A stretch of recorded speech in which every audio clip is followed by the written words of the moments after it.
Hello दोस्तों, नमस्कार। मैं हूँ रंजीत प्रजापति और आपका मेरे यूट्यूब चैनल शिक्षण बाय आरपी में हार्दिक स्वागत है।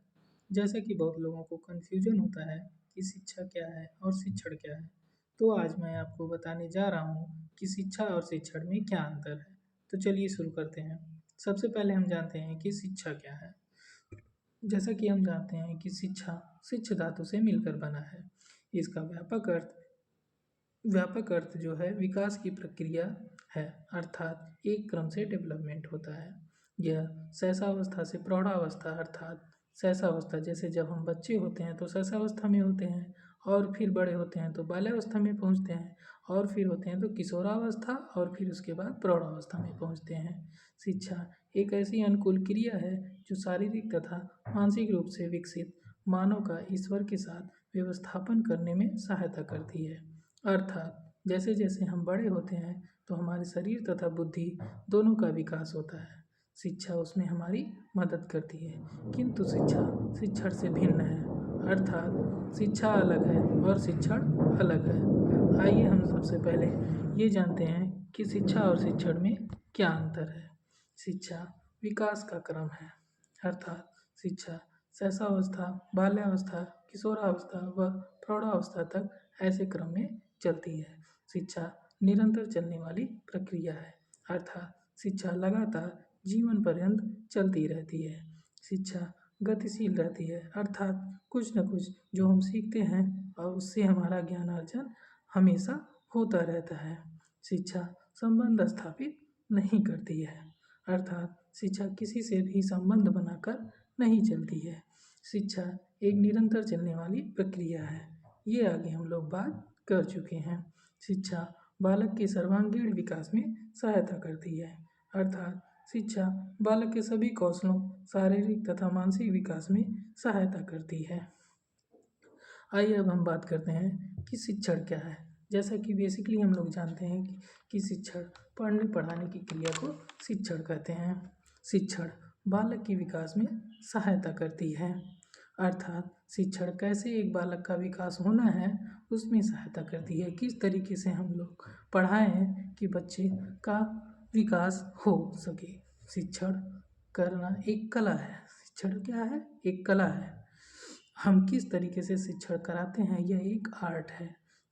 इसका मानव के उद्देश्य कार्यों से घनिष्ठ संबंध होता है। जैसा अध्यापक या टीचर शिक्षण करेगा उसी तरीके से बच्चे का विकास या वह और उसका ज्ञान अर्जन होगा।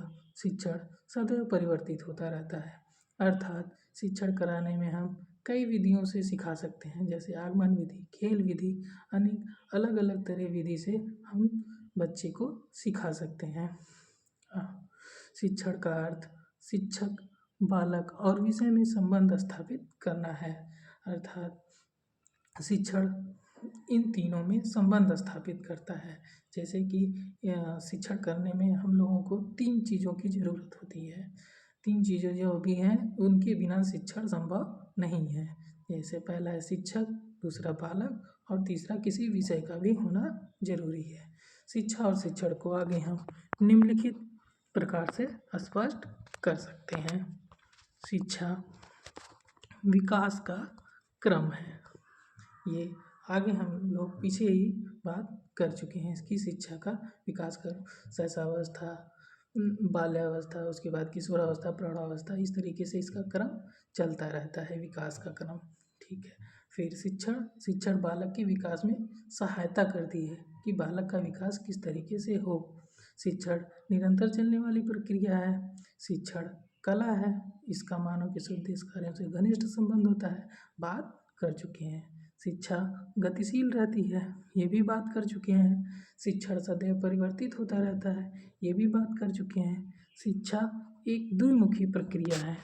शिक्षा की प्रक्रिया में बालक निष्क्रिय नहीं रहता, वरन शिक्षा तथा छात्र दोनों सक्रिय रहते हैं। शिक्षा में शिक्षा तथा छात्र दोनों सक्रिय रहते हैं, जबकि शिक्षण में 3 मुखी प्रक्रिया है। इसके 3 बिंदु हैं, शिक्षक, छात्र या बालक और विषय। इन तीनों की बात हम कर चुके हैं। शिक्षा किसी से संबंध स्थापित नहीं करती हैं, लेकिन शिक्षण में शिक्षक, बालक और विषय तीनों में संबंध स्थापित होता है, तभी शिक्षण हो पाता है। शिक्षा एक निरंतर चलने वाली प्रक्रिया है, जबकि शिक्षण का अर्थ होता है सिखाना, कि किस तरीके से हम बच्चों को सिखा सकते हैं। शिक्षक का कार्य शिक्षण के द्वारा बालक को सिखाना होता है। फिर आगे है, शिक्षा बालक के सर्वांगीण विकास में सहायता करती है। ये भी हम लोग बात कर चुके हैं कि कैसे सर्वांगीण मतलब उसका चहुमुखी विकास होता है, चाहे शारीरिक, मानसिक, किसी भी तरीके से सारा विकास होता है। शिक्षण सूचना देता है।